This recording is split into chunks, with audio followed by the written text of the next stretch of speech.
आप जितनी तादाद में निकल करके आए हैं, जो जुनून आपने दिखाया है, जो जोश आपने दिखाया है, उसको सलाम करता हूं। आप जानते हैं कि आपने मुझे भले चुनाव नहीं जितवाया, लेकिन आप गवाह हैं इस बात के, यहाँ मौजूद तमाम नौजवान इस बात के गवाह हैं कि जब जब इस शहर को जरूरत रही है, इमरान प्रतापगढ़ी खामोश नहीं रहा है। जब करूणा में मास्क न लगाने के नाम पर किसी को पीटा जा रहा था, किसी बहन के साथ बदतमीजी की जा रही थी, तो मैं दिल्ली में बैठा था। मुझे जब पता चला तो मुझे हैरत हुई कि जिस मुरादाबाद में कई सियासी रहनुमा रहते हैं, वहां प्रशासन इस तरह से जाति पर उतर आए कि बहनों पर थप्पड़ बरसे, रिवाल्वर निकल आए। मैंने वहां बैठ करके भी आवाज उठाई थी और आला अफसरान का शुक्रिया कि उन्होंने इस आवाज को नोटिस लिया था और ऐसे अधिकारियों की कार्रवाई करके उन्हें सस्पेंड किया था। मैं खामोश नहीं बैठा था, मैं खामोश तब भी नहीं बैठा जब जौहर यूनिवर्सिटी को परेशान करने की साजिश की जा रही थी, जब मेरे सियासी इख्तलाफात होने के बावजूद जब मैंने देखा कि आजम साहब पर जुल्म किया जा रहा है और उनकी पार्टी के सियासी रहनुमा, जिनको आजम सईद खान ने सियासत में जमीन से उठा करके आसमान पे बिठाया, उन्होंने अपने होठ से लिए हैं, तब मैंने एक दिन गाड़ी उठाई और मैं सीधे पहुंचा था रामपुर। मैं मिला था आजम साहब की अहलिया से, उनके गम में शामिल हुआ था। मैं गया था जौहर यूनिवर्सिटी और मुझे इस बात का फख्र है कि जब मैं लौट के गया तो मुझे लगा था कि सियासी पार्टी अलग होने की वजह से मेरी पार्टी ये कहेगी कि आप दूसरे दल के नेता की हिमायत में खड़े होने क्यों चले गए, लेकिन मुझे फख्र है प्रियंका गांधी जी पर। प्रियंका गांधी जी ने मुझे बुला के कहा था कि इमरान, मुझे अच्छा लगा कि तुम आजम खान की हिमायत में जाके खड़े हुए और आप किसी और झांसे में आ गए। लेकिन मुझे एक बात बताओ मुरादाबाद वालों, कि आप जिस झांसे में आए थे, जिन मिंबरों से ऐलान हुआ था और आपने किसी और को जिता दिया था, मैं उन उलेमा हजरात से भी यहाँ खड़ा होकर के आज बड़ी बड़ी बड़ी बड़ी आजिज़ी से कहना चाहता हूँ कि मुझे बताइए कि आपने जिनको अपनी वोट की ताकत देकर के देश की सबसे बड़ी पंचायत में पहुंचा दिया, जब आपके अकाबरीन को एजेंसियों के जरिए चुनावी माहौल बनाने के लिए उठाया जा रहा है, तो उनकी आवाज निकल रही है? नहीं निकल रही है। लेकिन इमरान प्रतापगढ़ी चुप नहीं है। मैं बोल रहा हूँ, मैं इसलिए जिंदा हूँ कि मैं बोल रहा हूँ। दुनिया किसी गूंगे की कहानी नहीं लिखती। मुरादाबाद वालों, मैं 2019 में यहाँ से चुनाव हार के गया। मैं यहाँ खड़ा होकर अलग ऐलान, मेरे सामने जामा मस्जिद की मीनारें हैं, मैं इन मीनारों को गवाह बना करके ये कहता हूँ कि 2019 से आज तक एक भी लम्हा ऐसा नहीं गुजरा होगा जो मैंने आपकी फिक्र के बगैर गुजारा हो। मैंने आपकी फिक्र की है, आपकी परवाह की है। जब मुझे पता चलता है कि बिजली के नाम पर आपका उत्पीड़न किया जा रहा है, जब मुझे ये पता चलता है कि रमजान के महीने में भी आपकी मोटरसाइकिलों की चेकिंग अफ्तार के लिए जब आप लेने के लिए निकलते थे, तो इसी जामा मस्जिद चौराहे पर आपके मोटरसाइकिलों को पहचान करके, आपके चेहरे पहचान करके चालान काटे जा रहे थे।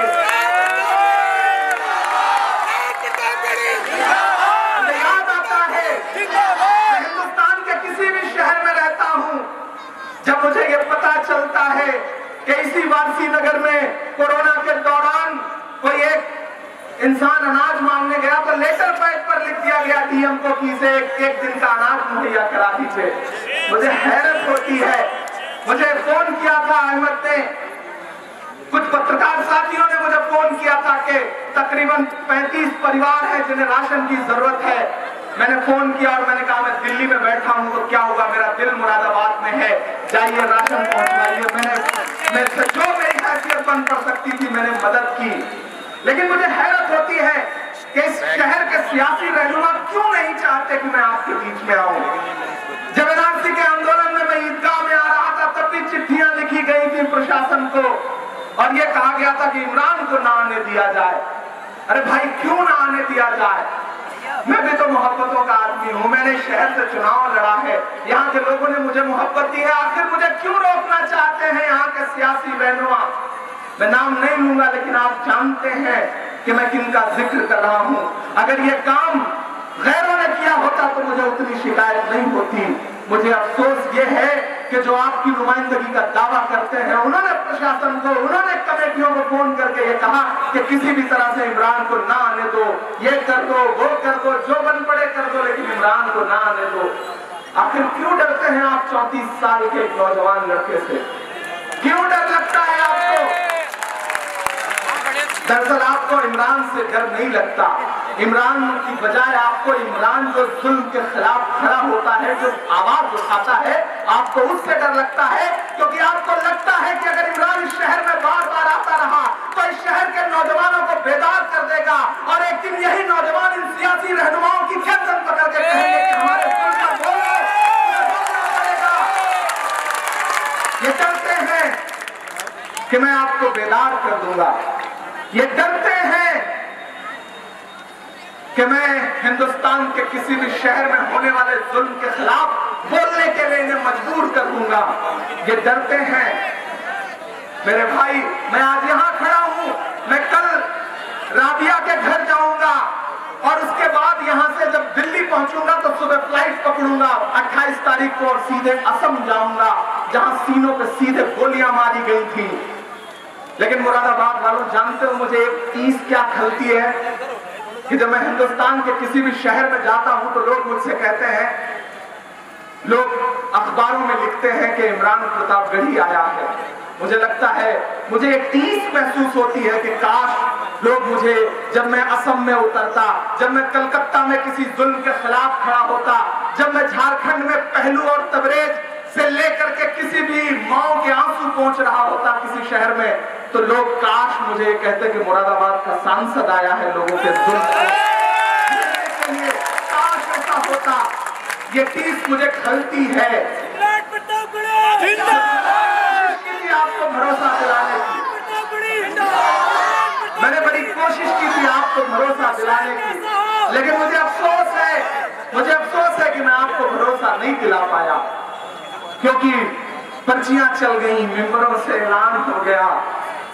लेकिन आज मैं मिंबरों से ऐलान करने वाले अपने बुजुर्गों से कहना चाहता हूं कि आपने जिसके लिए ऐलान किया था उसका गिरेबान पकड़िए और उससे कहिए कि जब एनआरसी के नाम पर हमारे वजूद को कुचलने की साजिशें की जा रही थी तो आप चुप क्यों थे?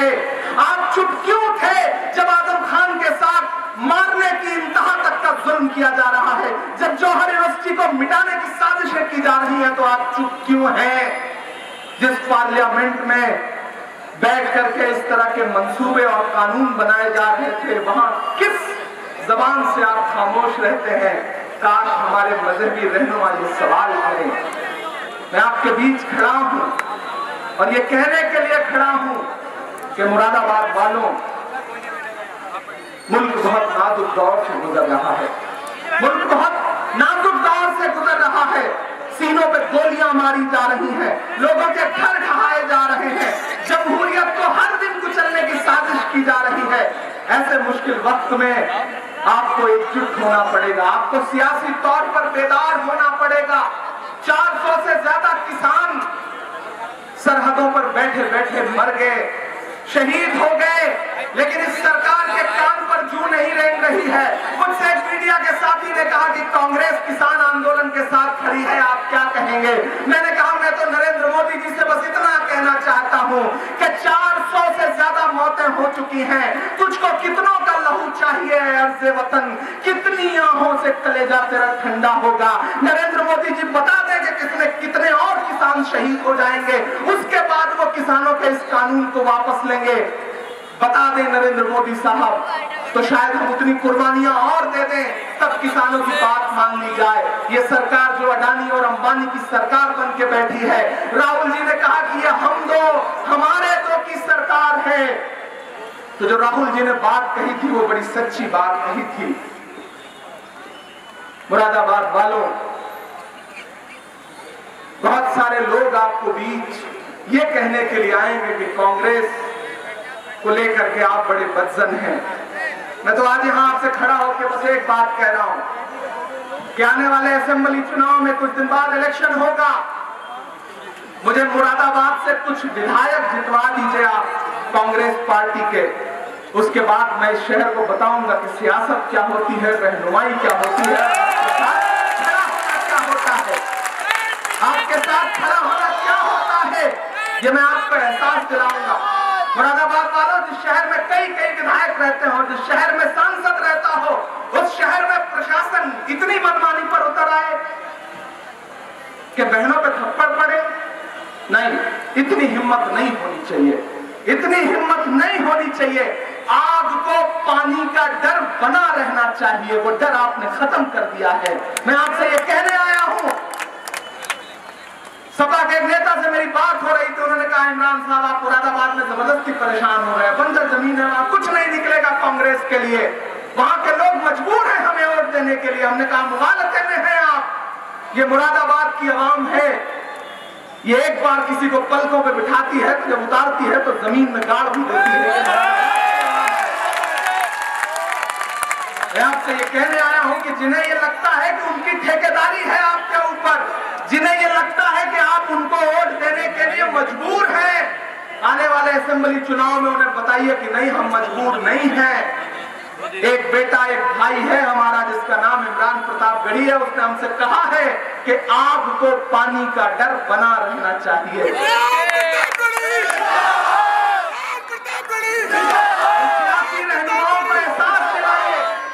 इन सियासी रहनुमाओं को एहसास दिलाइए कि अगर आप हमारे जुल्म के खिलाफ नहीं खड़े होंगे तो हम भी आपके साथ नहीं खड़े हैं। असलम खुर्शीद साहब गवाह हैं, जब नवाबपुरा में कोरोना के दौरान कुछ गलतफहमियों की वजह से डॉक्टर्स और वहां की आवाम के बीच में पथराव हो गया और कुछ डॉक्टर्स को चोटें आई और लोगों के किवाड़ तोड़े जा रहे थे। नवाबपुरा के लोग यहां बैठे होंगे, मैं दिल्ली में था उस दिन, मैंने उस वक्त डीएम साहब को फोन किया और मैंने डीएम साहब से कहा कि डीएम साहब, जिस घर में 3-3 लाशें पड़ी हो, उस घर के लोग पत्थर उठाने को मजबूर क्यों हुए? आपको ये सोचना पड़ेगा इसके पीछे की वजह क्या है, पहले आपको ये जानना पड़ेगा। अगर लोगों के मन में ये डर है कि जो आपने कोविड सेंटर बनाया है वहां जाने के बाद लोग जिंदा नहीं लौटते, तो आप इस डर को खत्म करिए लोगों के। और इस शहर के तो रहनुमा भी डॉक्टर हैं, काश अगर वो उन डॉक्टर्स की टीम के साथ जाकर के खड़े हो गए। आखिर कब तक सस्ती पर्ची और सस्ती फीस का हवाला देकर के आपके वोट लिए जाते रहेंगे? बताइए मुझे। अगर सस्ती फीस पर आप वोट दे दें तो मैं आपको रात भर फ्री में मुशायरा सुनाऊं तो आप तो इस बुनियाद पर वोट मांगना हो जाएगा, लेकिन मैं आपसे इस बुनियाद पर वोट नहीं मांगता, मैं आपसे काम की बुनियाद पर वोट मांगता हूं। आप बताएं मुझे कि इसी शहर में जब ईदगाह में एनआरसी का आंदोलन चल रहा था तो मुझे कहा गया मत आइए शहर में, लेकिन मैं आया, मैं मोटरसाइकिल पर गया था, मैंने अपनी गाड़ियां दिल्ली छोड़ी और मैं कैब बुक करके शहर में आया और मोटरसाइकिल पे ईदगाह पहुंचा था। और अगले दिन मुझे कितने का नोटिस मिला था? 1 करोड़ 4 लाख रुपए का नोटिस मिला था। आखिर क्यों हमारे हिस्से में नोटिसें आती हैं, कभी समझते हो? ये नोटिसें महज आती नहीं है, दिलवाई जाती है। और ये काम कौन करता है? वही सियासी मुनाफिकीन करते हैं जिन्हें डर लगता है कि आप बेदार हो जाएंगे। जब नवाबपुरा का मसला चल रहा था तो मुझे याद है मैं टीवी चैनल पे बैठा था, एक भाजपा के प्रवक्ता ने मुझसे कहा कि लोगों ने पत्थर मारे हैं। मैंने कहा आपको मुरादाबाद में बरसे हुए 2-4 पत्थर दिख रहे हैं, लेकिन अगले ही दिन मुरादाबाद के लोगों ने, वहां की आवाम ने कोविड के जो डॉक्टर्स थे उनके ऊपर फूल बरसाए हैं। आपको फूल क्यों नहीं दिख रहे हैं, सिर्फ पत्थर क्यों दिख रहे हैं?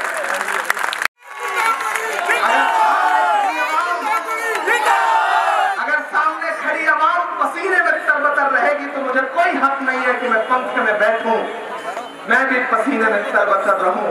नया पाने की चाहत में पुराना छूट जाता है, तुझे अपनाऊं तो मुझसे जमाना रूठ जाता है। मोहब्बत पढ़ने लिखने में बहुत आसान है, लेकिन मोहब्बत को निभाने में पसीना छूट जाता है। मैंने इस सरजमीन पे अपना पसीना बहाया है, मैंने इस सरजमीन पर अपना आंसू बहाया है।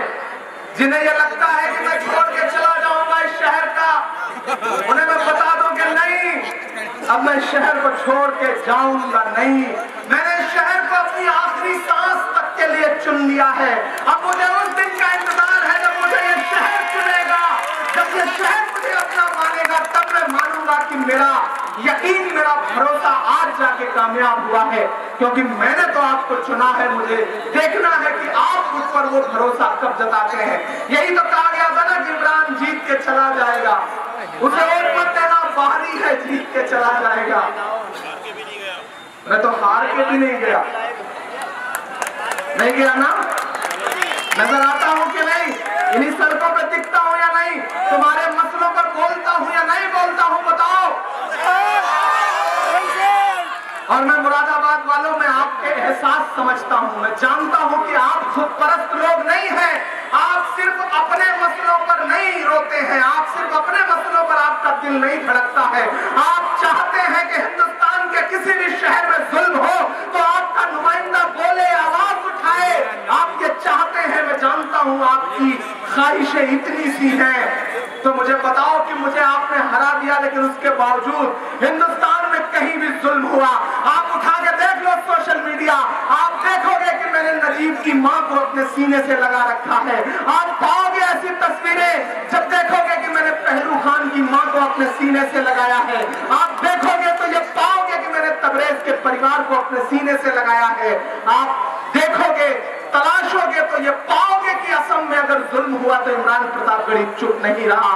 अगली सुबह, 2 सुबह बाद जब आप सो के उठेंगे तो मैं कोशिश करूंगा कि मैं मुरादाबाद से निकलूं तो सीधे असम पहुंचूं, उस गांव में पहुंचूं जहां सीने पे सीधे गोली मार करके मैनुल हक को शहीद कर दिया गया है। मैं वहां जाऊं, उसके वालिद को अपने सीने से लगाऊं और एक शहीद के बाप के आंसू पोंछ सकूं।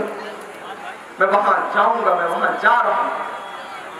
मुरादाबाद वालों, बहुत ज्यादा गुफ्तगू नहीं करूंगा, वक्त बहुत कम है। आपसे बस 2-3 बातें और कहनी है कि उत्तर प्रदेश में एक ऐसी हुकूमत है जो चाहती है कि सब कुछ बदल जाए। काम नहीं करना है, नाम बदलना है, बस नाम बदलना है। पिछले दिनों मोहन भागवत साहब ने, आरएसएस चीफ मोहन भागवत साहब ने प्रोग्राम में खड़े होकर के कहा कि सबका डीएनए एक है। मैंने अलग-अलग कहा कि नहीं, सबका डीएनए एक नहीं है। मोहब्बत और नफरत का डीएनए एक नहीं होता। गांधी और गोडसे का डीएनए एक नहीं है। मोहब्बत का डीएनए अलग है और नफरत का डीएनए अलग है। हमारे देश के प्रधानमंत्री महोदय परसों अमेरिका में थे। अमेरिका के राष्ट्रपति ने अपने भाषण में कहा कि अमेरिका गांधी के बताए हुए रास्ते पे चलेगा।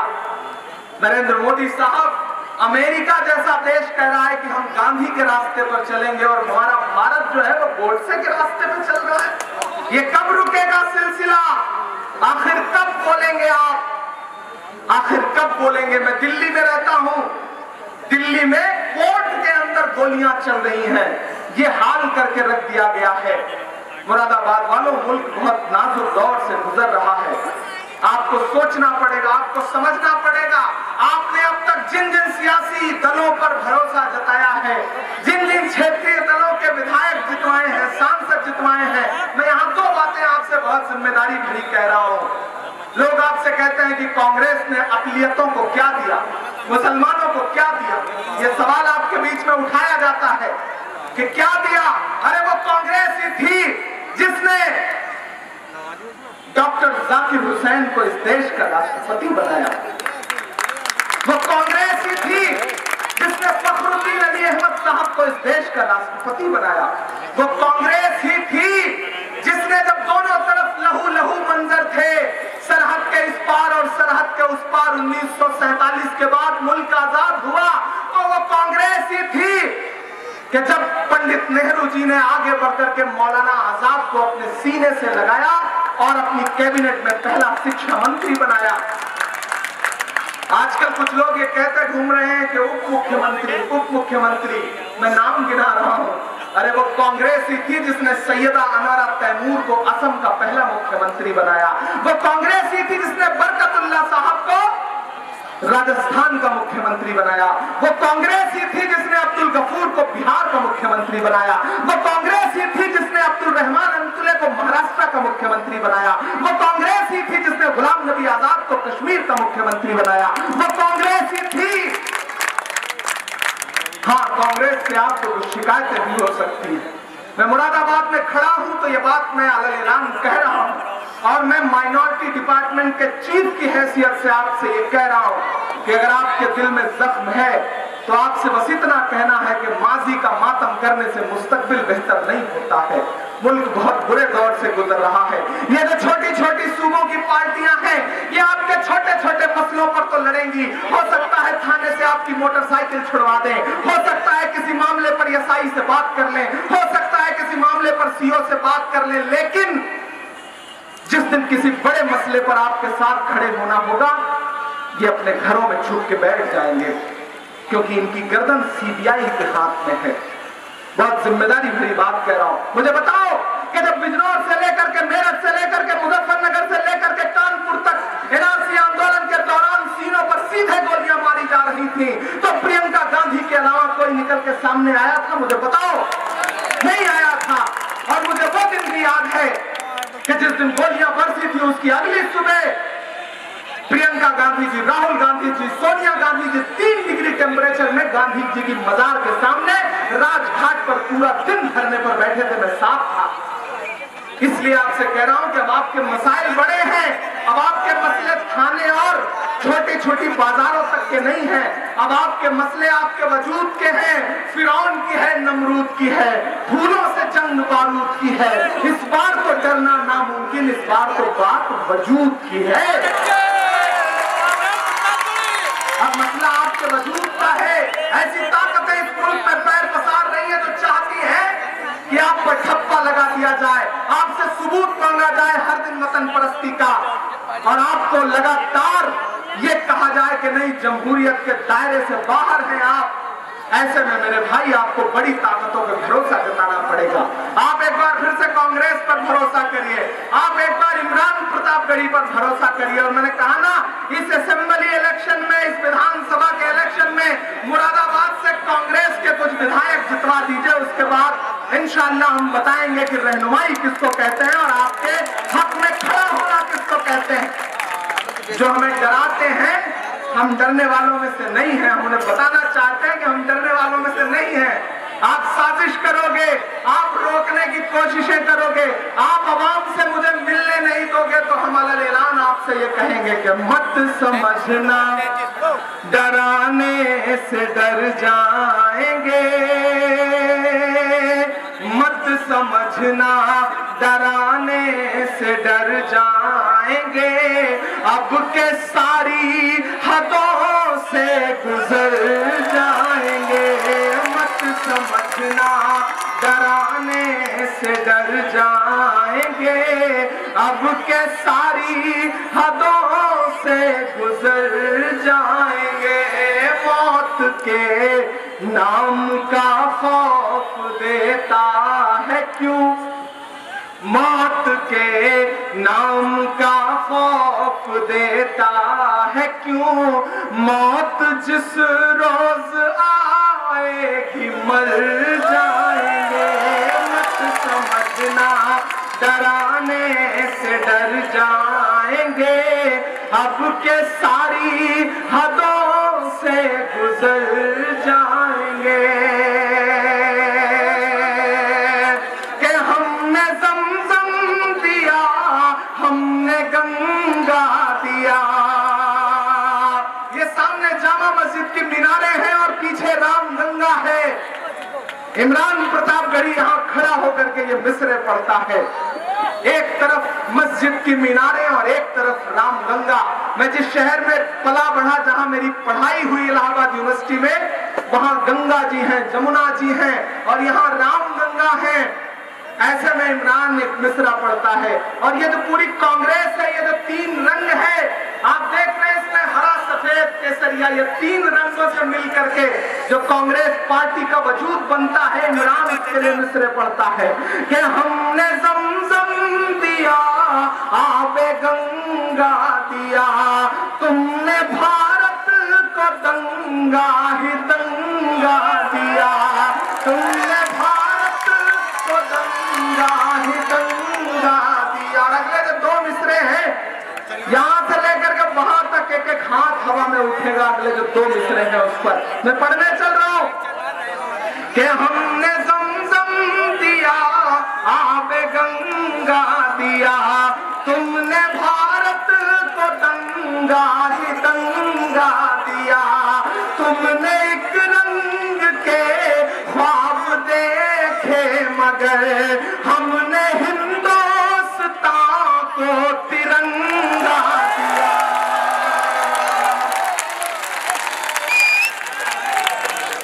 ये तिरंगा बदन पर लपेटे हुए, ये तिरंगा बदन पर लपेटे हुए एक दिन इस जमीन में उतर जाएंगे। मत समझना डराने से डर जाएंगे, मौत जिस रोज आएगी मर जाएंगे। और इसी शहर में खड़ा होकर के मिसरे पढ़ता हूं कि खून की बारिशों से डराओ नहीं, तुम हमें साजिशों से डराओ नहीं, सीने हाजिर है गोली चलाओ मगर सीने हाजिर है गोली चलाओ मगर तुम हमें नोटिसों से डराओ नहीं। ना इधर जाएंगे ना उधर जाएंगे, ना इधर जाएंगे ना उधर जाएंगे, बन के खुशबू फजा में बिखर जाएंगे। मत समझना डराने से डर जाएंगे। और एक बंद पढ़ता हूं आखिर में और बहुत सलीके से अपनी बात कहने की कोशिश करता हूं। मैंने कहा 400 से ज्यादा किसान आंदोलन करते करते शहीद हो गए, लेकिन कान पर जू नहीं रेंग रही है। लेकिन आपने ये महसूस किया कि जैसे ही मुजफ्फरनगर में किसान महापंचायत हुई और एक मंच से हर हर महादेव और अल्लाह अकबर के नारे लगे तो बिलबिलाने लगे हैं सियासी रहनुमा। और फिर उसके बाद पश्चिमी उत्तर प्रदेश का माहौल खराब करने के लिए अवैध धर्मांतरण का नाटक रच करके तमाम रहनुमाओं को, मजहबी रहनुमाओं को गिरफ्तार करने की कोशिशें की जा रही हैं। हम मजम्मत करते हैं, कांग्रेस पार्टी ऐसे हर कोशिश की मजम्मत करती है। और इमरान प्रतापगढ़ी एक बंद पढ़ता है, मत समझना डराने से डर जाएंगे। सुनना एक बंद भाई के हिंद के नौजवानों के दुश्मन हो तुम। मैं सीधे सीधे बात कर रहा हूं यार, मैं इशारों में बहुत बात नहीं कर पाता, मैं सीधे सीधे बात कहता हूं। वक्त के सबसे बड़े हाकिम से आंख मिला करके, वक्त के हाकिमों बादशाहों सुनो, जुल्म की फौज के सरबराहों सुनो, कातिलों के सभी खैर खाहों सुनो, ऐ सियासत के मगरूर शाहों सुनो। इमरान ये मिसरे पढ़ता है कि हिंद के नौजवानों के दुश्मन हो तुम, आरती और अजानों के दुश्मन हो तुम, आरती और अजानों के दुश्मन हो तुम। पहले तो हिंदू मुस्लिम के दुश्मन थे पर आजकल तो किसानों के दुश्मन हो तुम। के अन्नदाता से उलझे हैं इस बार ये, यहाँ से वहां तक वो जो सामने दीवारों पर खड़े हैं, छतों पर, कोई भी हाथ खामोश न रहे। मैं एक हाथ को कसम दे रहा हूं, अगर मैंने आपकी धड़कनों की तर्जुमानी कर दी हो तो मेरी हिम्मत के लिए मेरा साथ देना। अन्नदाता से उलझे हैं इस बार ये आरती और अजानों के दुश्मन हो तुम, हिंद के नौजवानों के दुश्मन हो तुम, हिंदू मुस्लिम के पहले तो दुश्मन थे पर आजकल तो किसानों के दुश्मन हो तुम। अन्नदाता, प्यार है ना, अन्नदाता से उलझे हैं इस बार ये, मोदी या शाह हो सब सुधर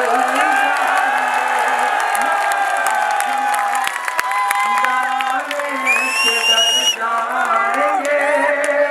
सच्चा मिसरा है ना कि अन्नदाता, फिर से पढ़ता हूँ, फिर से तैयार रहना, पहुंचाना अपनी तालियों को दिल्ली तक कि अन्नदाता से उलझे हैं इस बार ये, मोदी या शाह हो सब सुधर जाएंगे।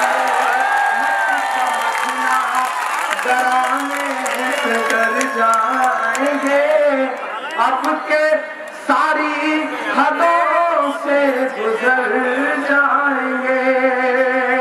और आखिर में बस इतना कह रहा हूं कि मुझे मुरादाबाद की आवाम से मिलने की, रोकने की साजिश मत कीजिए। मेरा गुनाह सिर्फ इतना यह है कि मैं किसी बहुत बड़े खानदान में पैदा नहीं हुआ। मेरा गुनाह बस इतना यह है कि मैंने अपने दम पर जो कुछ बनाया वो बनाया। मेरा गुनाह यह है कि मैं गांव में पैदा हुआ। मेरा गुनाह यह है कि मैं प्रतापगढ़ से मुरादाबाद चला आया। मैं हिंदुस्तान के किसी भी शहर में जाता हूं तो लोग मुझे ताना देते हैं, मुरादाबाद वालों।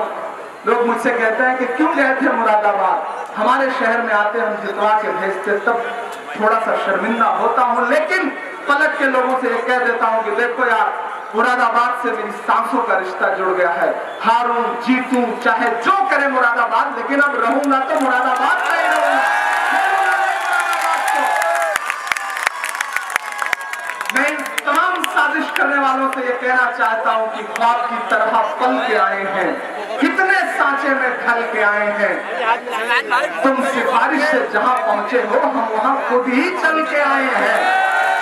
हमने अपने मेहनत से बनाया है, हमने जुल्म के खिलाफ आवाज बुलंद की है। हमने ये परवाह नहीं की कि सांस रहेगी या नहीं रहेगी। हमने ये परवाह नहीं की कि कौन सी जेल में डाल दिया जाऊंगा। जब भी आपके ऊपर कहीं कोई जुल्म हुआ तो इमरान प्रतापगढ़ी ऐलान खड़ा रहा है। और आज मुझे खुशी है कि राहुल गांधी जी ने मुझे अपने भरोसे में समझा, अपना सिपाही बनाया, अपना साथी बनाया। और आज मुझे फख्र है कि वो मुझे एक ऐसी जिम्मेदारी से उन्होंने नवाजा कि आज मैं आपके लिए कुछ बड़ा कर सकता हूं। मैं आपसे इतना कह रहा हूं कि एक बार मेरे इस भरोसे की लाज रखिए। कुछ लोग पिछले दिनों कांग्रेस छोड़ के चले गए, आज कैबिनेट मंत्री भी बन गए उत्तर प्रदेश में। मैं नाम नहीं लूंगा, नहीं तो आप जान जाएंगे कि मैं जतिन प्रसाद की बात कर रहा हूं। तो मीडिया के साथी ने मुझसे कहा कि इमरान साहब, आपने कांग्रेस को क्यों चुना? यहाँ तो एक दो लोग कांग्रेस छोड़ के गए।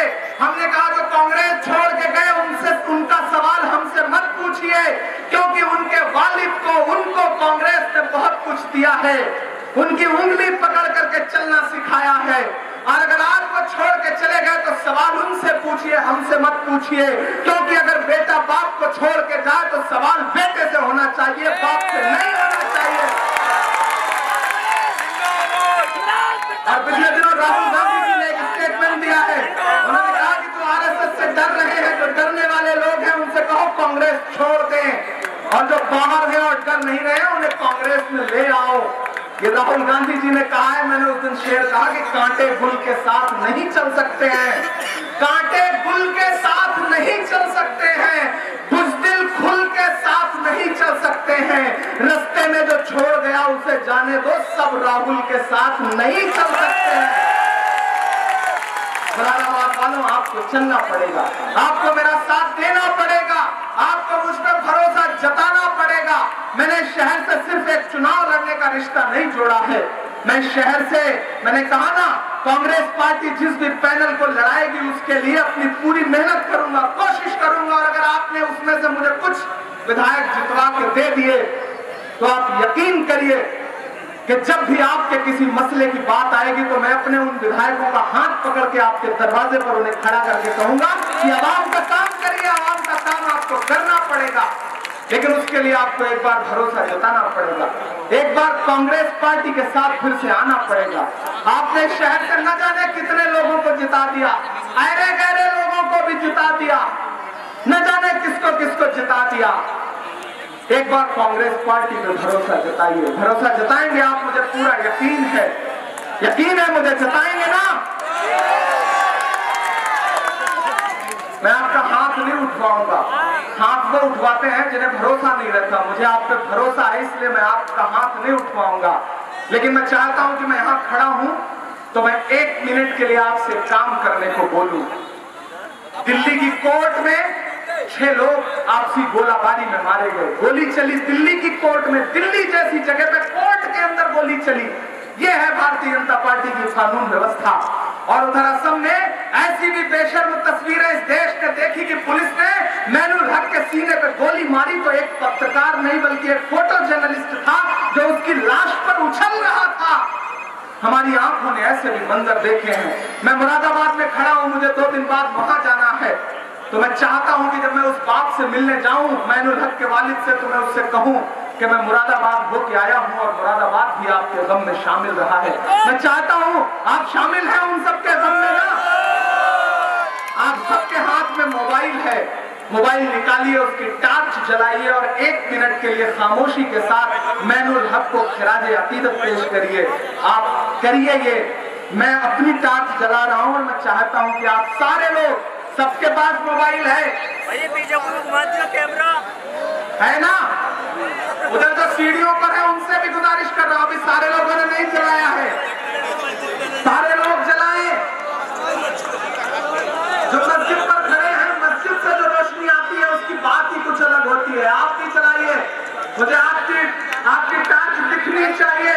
हम 1 मिनट के लिए ये टार्च जला करके, दरअसल ये टार्च नहीं बल्कि इसे मशाल समझा जाए।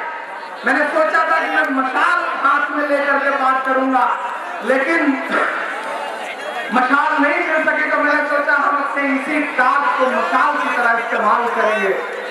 हम मुरादाबाद के लोग मैनुल हक की खराज अकीदत के लिए यहाँ पर ये हाथों की मशाल लेकर के खड़े हैं।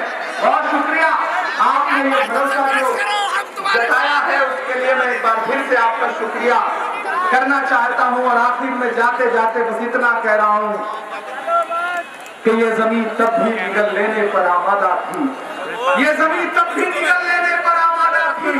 पांव जब टूटती शाखों से उतारे हमने, ये जमीन तब भी निगल लेने पर आमादा थी। पांव जब टूटती शाखों से उतारे हमने, हाथ ढलते गए सांचे में तो थकते कैसे। नक्श के बाद नए नक्श निखारे हमने, कि ये दीवार बुलंद और बुलंद और बुलंद, दामोदर और जरा और निखारे हमने।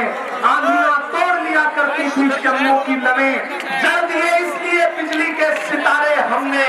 आज की रात बहुत गर्म हवा चलती है, आज की रात में फुटपाथ पे नींद आएगी।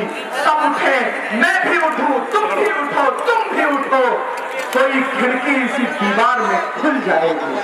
मुरादाबाद वालों, वक्त मुश्किल है, लेकिन तानाशाहों को यह समझना पड़ेगा कि तानाशाही हमेशा नहीं रहती है। मुश्किल वक्त बदलते हैं और ये मुश्किल वक्त भी बदल जाएगा। आपको मुत्तहिद रहना है, आपको सब्र से भी काम लेना है। अभी जब यहाँ से निकलिएगा तो सुकून के साथ अपने घरों को जाइएगा, खामोशी के साथ अपने घरों को जाइएगा। तमाम जो नियम है, जो प्रोटोकॉल है, उनका पालन करिएगा। प्रशासन ने जो सहयोग किया है मैं उसका भी बहुत शुक्रिया अदा करूंगा। आज की सभा के लिए जो सहयोग प्रशासन ने किया है उसके लिए एक बार फिर से बहुत शुक्रिया। और आखिर में बस इतना कि एक शेर आखिर में पढ़ करके जा रहा हूं कि सबके दिलों की जान बनाया है आपने,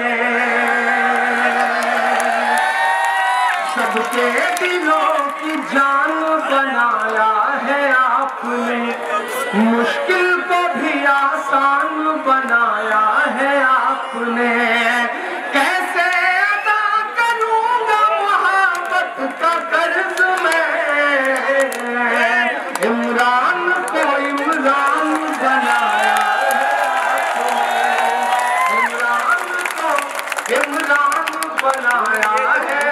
आपने। और जाते जाते अपने दोस्त माजिद की गजल के कि जिन्हें कबूल नहीं राहे हक में सर देना। मैं कोई इशारा नहीं करूंगा, मैं कोई नाम नहीं लूंगा, लेकिन मैं जानता हूं उनके कानों तक मेरी आवाज पहुंच रही है और आज की रात उन्हें नींद नहीं आएगी। मैं बोलता हूं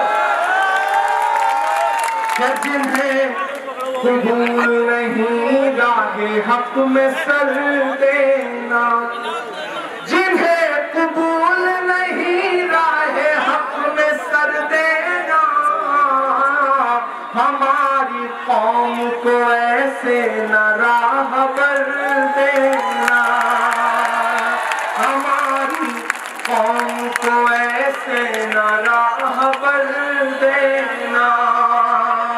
मैं जंग लड़ने चला हूँ तेरे भरोसे पर, मैं जंग लड़ने चला हूँ तेरे भरोसे पर, तू अपना जोर मेरे बाजुओं में भर देना, तू अपना जोर मेरे बाजुओं में भर देना। और मुझे महाज बनाना है जालिमों के खिलाफ, मुझे महाज बनाना है जालिमों के खिलाफ। मेरे खुदा मेरी आवाज में असर देना, मेरे खुदा मेरी आवाज में असर देना। जिन्हें कबूल नहीं राहे हक में सर देना। जिन माओं तक मेरी आवाज पहुंच रही है, मैं उनका भी बहुत शुक्रिया अदा करूंगा कि आपने मेरे लिए दुआएं की और आज रास्ते पर आपने जो फूल बरसाए, जो मोहब्बतें दी, अपने बेटे की तरह मुझे प्यार दिया, उसके लिए एक बार फिर से आपका शुक्रिया। मेरी नई नस्लों आपका बहुत शुक्रिया। जिला कांग्रेस कमेटी, जिला कांग्रेस कमेटी, शहर कांग्रेस कमेटी, महिला कांग्रेस, अल्पसंख्यक कांग्रेस, यूथ कांग्रेस, सेवा दल, NSUI और कोई फ्रंटल बच रहा है, SC सेल, OBC सेल, इन तमाम साथियों का बहुत शुक्रिया अदा करूंगा कि ये प्रोग्राम बहुत अच्छा किया। और मैं माइनॉरिटी डिपार्टमेंट का जिस दिन से चीफ बना हूं, उस दिन से मैंने एक काम करना शुरू किया।